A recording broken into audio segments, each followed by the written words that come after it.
Sarah Martinez wiped the grease from her hands as she stood in the auction yard.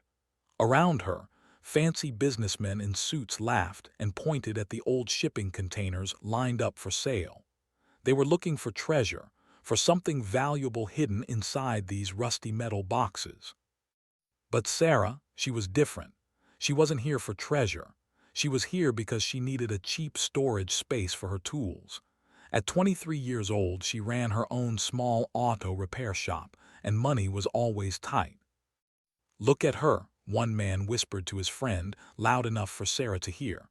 "What's a girl like that doing here? Shouldn't she be at a mall or something?"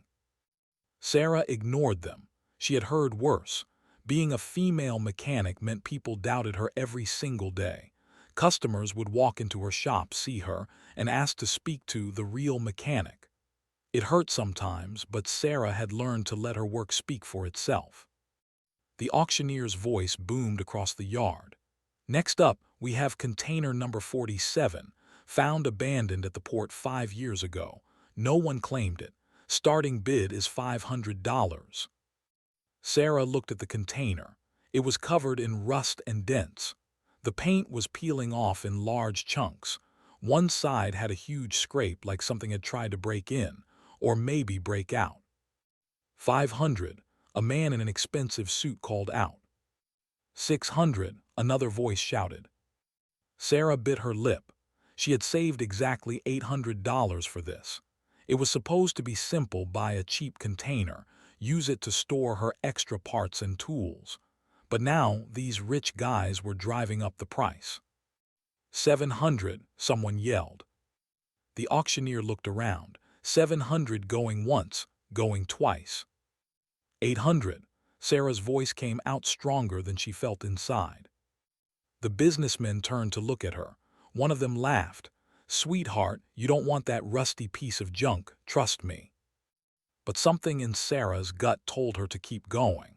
Maybe it was the way everyone was suddenly interested in this particular container.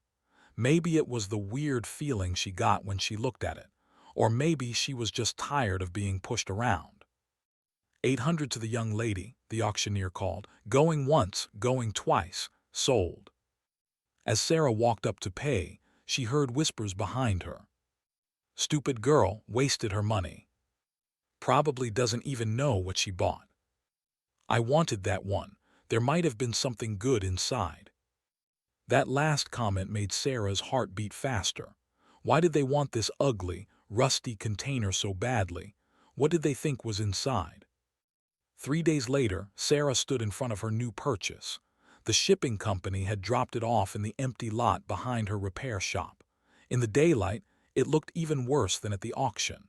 The metal was orange with rust. Strange symbols were painted on one side, maybe Chinese or Japanese characters. She couldn't tell. Her best friend and employee, Marcus, walked around the container shaking his head. "Boss, I gotta be honest. I think those guys at the auction were right. This thing is a heap of junk." "Maybe," Sarah said, but she couldn't shake the feeling that something was off. The lock on the container was massive, much bigger than normal. It was industrial grade, the kind you'd use to protect something really valuable. Why would someone use such an expensive lock on such a beat-up container? Sarah grabbed her bolt cutters. Even with her strong arms built from years of changing tires and lifting engine parts, it took 15 minutes to cut through the lock. Sweat dripped down her face as she finally broke through. "Ready?" she asked Marcus. He nodded, his phone camera ready. They had agreed to film the opening, just in case. You never knew what you might find in an abandoned container. Sarah grabbed the heavy door handles and pulled. The doors were stuck.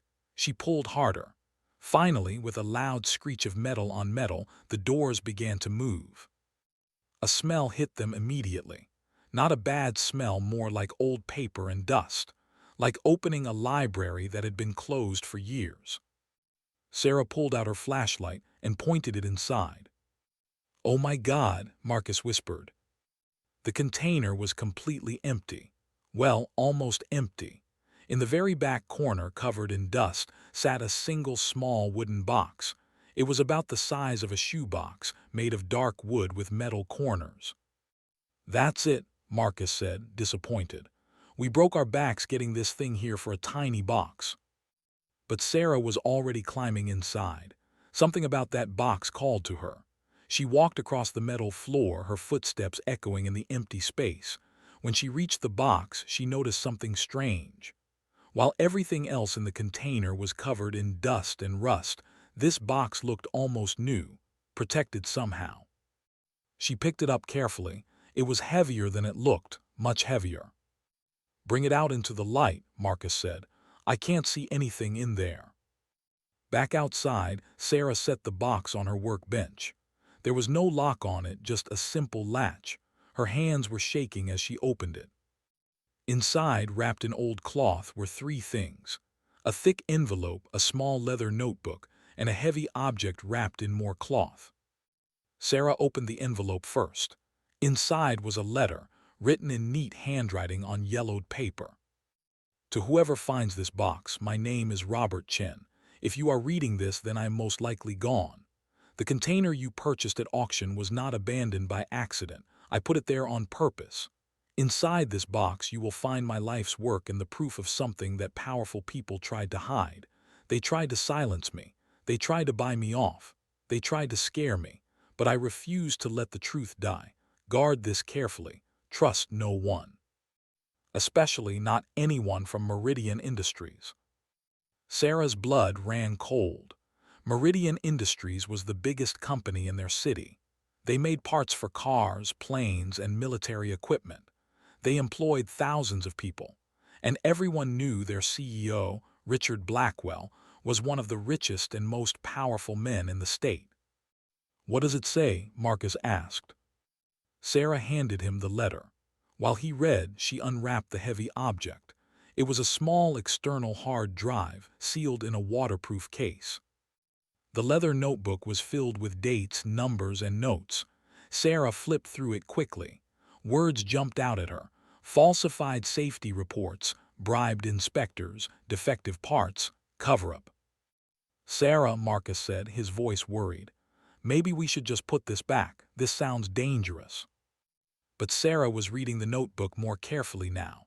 One entry made her stop cold. March 15th, another accident. Brake failure in a school bus. 6 children in critical condition. The parts came from Meridian's Factory 7, same defective batch as before. Blackwell knows. He's known for months. But shipping delays would cost him millions, so he keeps selling them.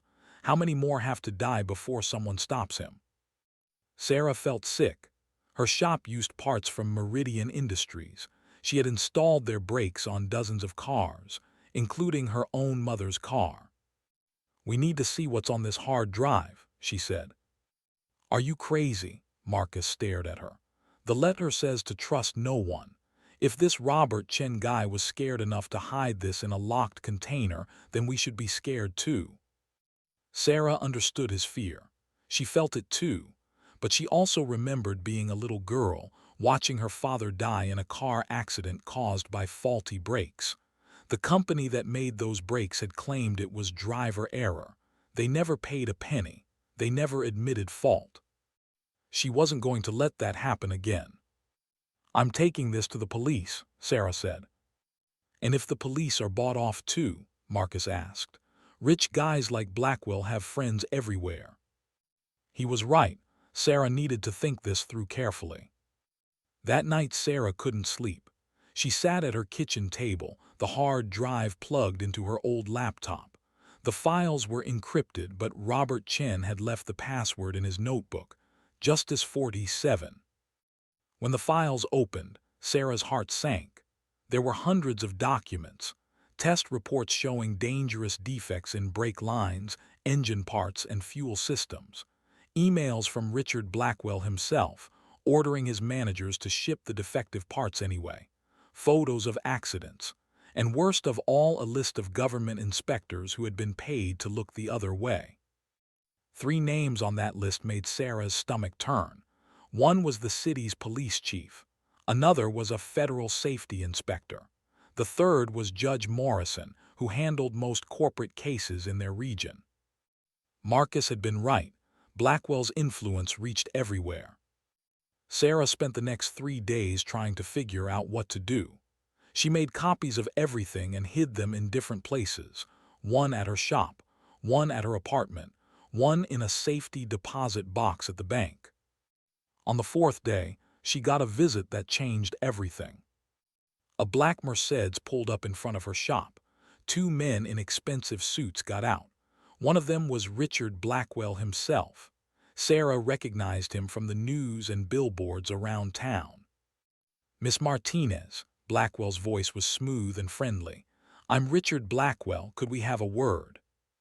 Sarah's heart was pounding, but she kept her face calm. "Sure. What can I do for you, Mr. Blackwell?" He smiled, but it didn't reach his eyes. "I heard you bought a shipping container at auction last week. Container number 47. "That's right," Sarah said carefully. "Needed some storage space." "And did you find anything interesting inside?" Sarah shrugged. "Just an empty box. Why do you ask?" Blackwell studied her face. "Miss Martinez, I'll be direct with you. That container belonged to a former employee of mine, a man named Robert Chen. He stole some company property before he passed away. If you found anything inside, documents, computer files, anything like that, it belongs to Meridian Industries." "I told you," Sarah said. "The container was empty except for a box, and the box was empty too." "I see." Blackwell pulled out his wallet. "Tell you what, I'll give you $10,000 for the container and anything that might have been inside it. No questions asked." $10,000. That was more money than Sarah made in 3 months. It would pay off her business loans. She could fix the roof on her shop. She could finally afford that diagnostic computer she needed. But she thought about those 6 children in the hospital. She thought about her father's accident. She thought about all the families who would never know that defective parts had killed their loved ones. "I appreciate the offer," Sarah said. "But like I said, there was nothing inside. Just bought it for storage." Blackwell's friendly expression disappeared. "Miss Martinez, I don't think you understand the situation. Robert Chen was a disturbed man. He made up stories about my company, false accusations, if he left behind any of his fantasies. And you were to share them with anyone, well, that would be defamation. Slander. My lawyers would have no choice but to sue you for everything you have." "Good thing the container was empty then," Sarah said, her voice steady even though her hands were shaking. Blackwell leaned close. "You're making a mistake, young lady, a very serious mistake. Take the money. Forget you ever bought that container, because if you don't—" He didn't finish the sentence. He didn't have to. After they left, Sarah locked her shop and went straight to Marcus's apartment. She told him everything. "We need to go to the police," Marcus said. "Did you forget?" Sarah pulled out the list of names. "The police chief is on Blackwell's payroll." "Then the FBI or the media, someone." Sarah had thought about that, but she was nobody. A 23-year-old mechanic with no connections and no proof except files that Blackwell could claim were faked. Who would believe her over one of the most powerful men in the state? "I have an idea," she said slowly, "but it's risky." Sarah spent the next week preparing. She contacted 3 journalists from major newspapers in different cities. She sent them each a teaser, just enough information to make them interested, but not enough for Blackwell to shut them down. She also did something else, something dangerous. She started installing Meridian Industries parts in her shop again. Brake lines, fuel pumps, engine components. But this time, she documented every single defect she found. Photos, measurements, test results. She built her own evidence file, separate from Robert Chen's documents. When she found brake lines with microscopic cracks that would fail within months, she saved them. When she discovered fuel pumps with faulty seals, she kept them. She was building a case that even Blackwell's lawyers couldn't dismiss. But Blackwell wasn't stupid. He knew something was happening. One night, Sarah's shop was broken into. Nothing was stolen, but her files were searched. Luckily, She had hidden the important documents elsewhere. The next day, 3 of her best customers suddenly canceled their appointments. When she called them, they were apologetic but firm.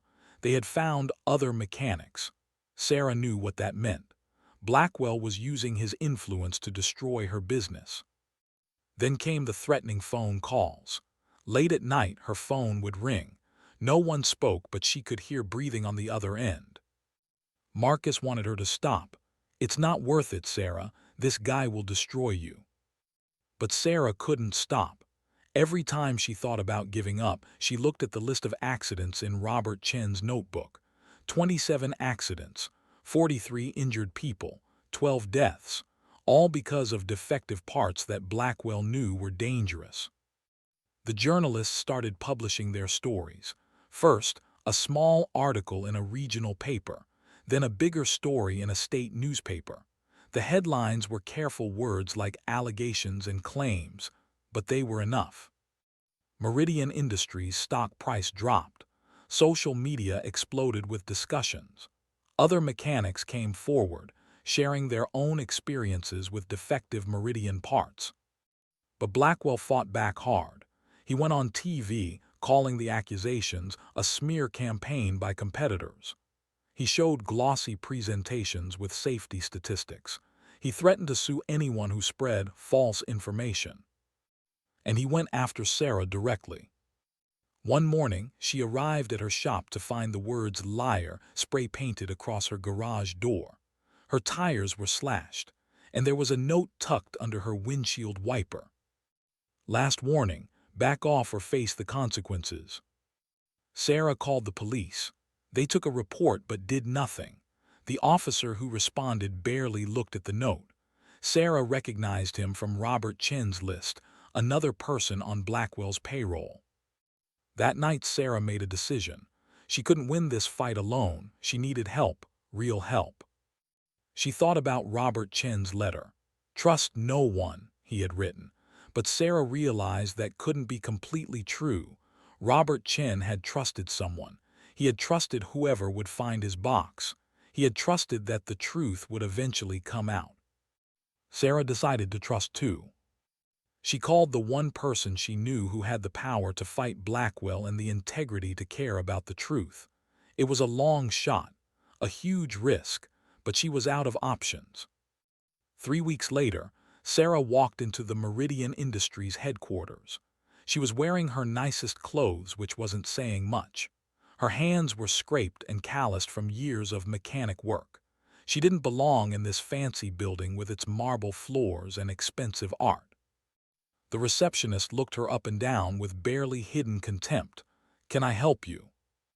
"I'm here for the shareholders' meeting," Sarah said. "I don't think so," the receptionist said with a fake smile. "That meeting is for company investors only." "Check your list," Sarah said calmly. "Sarah Martinez." The receptionist frowned and typed on her computer. Her eyes widened. Yes, you're on the list, but there must be a mistake." "No mistake," Sarah said. "Which conference room?" She walked down the hall, following the signs. Her heart was pounding so hard she thought everyone could hear it. This was it, the moment that would decide everything. The conference room was huge. At least 50 people sat around a massive table. Most were older men in expensive suits. They all turned to stare as Sarah entered. At the head of the table sat Richard Blackwell. When he saw Sarah, his face went pale, then red with anger. "What is she doing here?" he demanded. "I invited her," said a voice from the far end of the table. Everyone turned. An elderly woman with sharp eyes and expensive jewelry smiled at Sarah. This was Margaret Chen, Robert Chen's mother, and one of the largest shareholders in Meridian Industries. This was the person Sarah had called, the person she had decided to trust.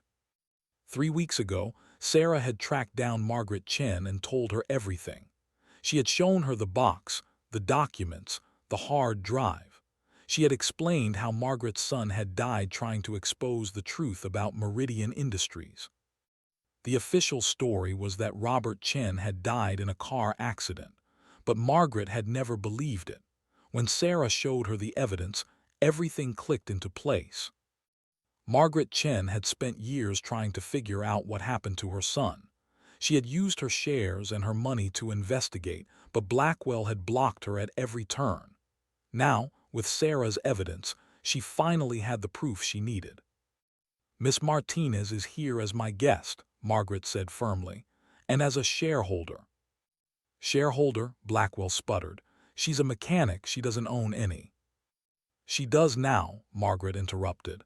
"I transferred 100 shares to her yesterday, which means she has every right to be at this meeting, and to speak." The room erupted in confused murmurs. Blackwell's face was purple with rage, but he couldn't throw Sarah out now. Not legally. "Thank you, Mrs. Chen," Sarah said. Her voice was shaking, but she forced herself to stand tall. "I'll keep this brief. My name is Sarah Martinez. 4 weeks ago, I bought a shipping container at auction. Inside, I found evidence that Meridian Industries has been knowingly manufacturing and selling defective automotive parts. Parts that have caused dozens of accidents, injured dozens of people, and killed 12. "This is outrageous," Blackwell shouted. "Security, remove this woman." "Sit down, Richard," Margaret said coldly. "Let her finish." Sarah pulled out a thick folder.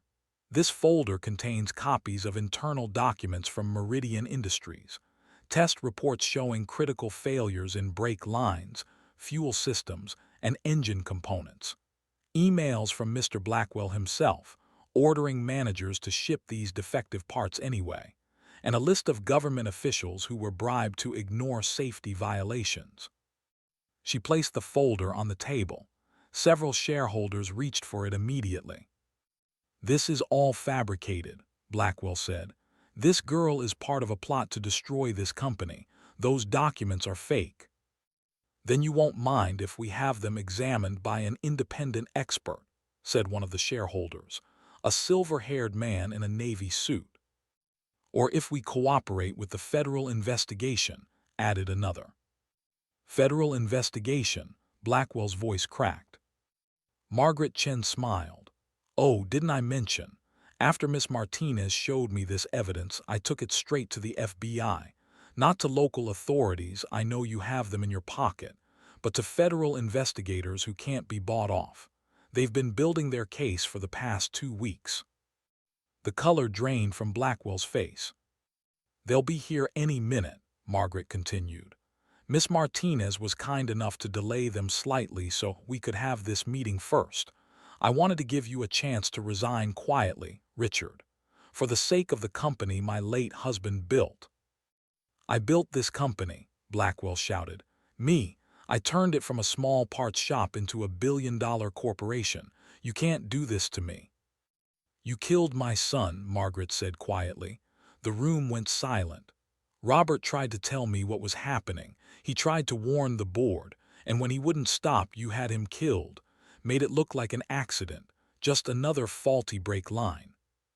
"You can't prove that," Blackwell said, but his voice was weak. "Actually," Sarah said, "Robert Chen documented everything, including the threatening messages you sent him, the attempts to buy him off, and the mechanic you hired to tamper with his car's brakes the day before his accident." She pulled out another document. That mechanic's name was James Russo. He disappeared right after Robert's death, but his bank records show a payment of $50,000 from a shell company owned by you, Mr. Blackwell. The FBI found him last week. He's willing to testify in exchange for a reduced sentence. The room exploded. Shareholders were shouting. Some were already on their phones calling their lawyers. Others were demanding answers.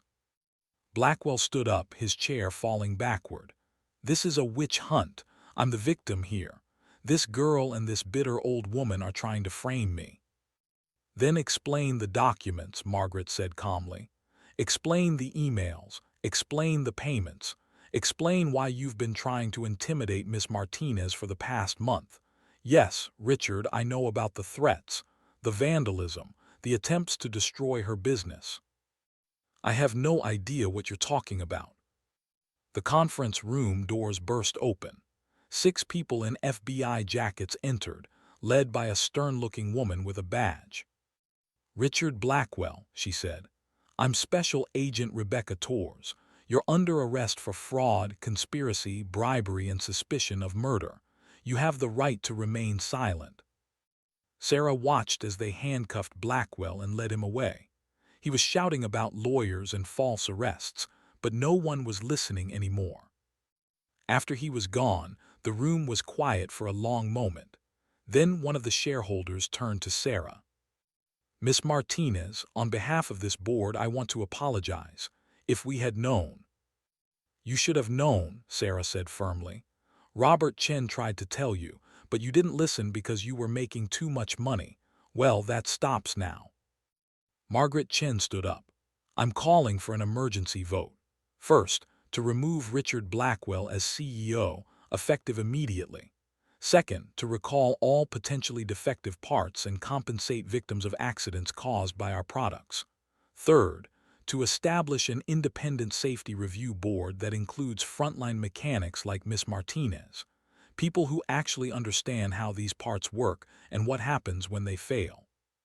"That will cost millions," someone protested.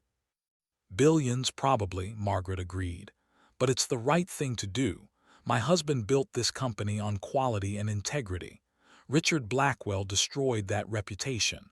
Now we're going to rebuild it. All in favor?" Slowly, hands went up around the table. Not everyone agreed. Sarah could see some shareholders looked angry about the cost, but enough voted yes. "Motion carries," Margaret said. She turned to Sarah. "Miss Martinez, would you be willing to serve on our new safety board? We need people who aren't afraid to tell the truth, people with integrity." Sarah thought about her small shop, her handful of customers, the business she had worked so hard to build. Serving on this board would take time away from that. But she thought about Robert Chen, who had died trying to expose the truth. She thought about the 12 people killed by defective parts. She thought about her father. "Yes," Sarah said, "I'll do it."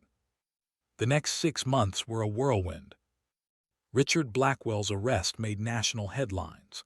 The evidence Sarah and Margaret Chen provided led to one of the biggest corporate crime investigations in decades.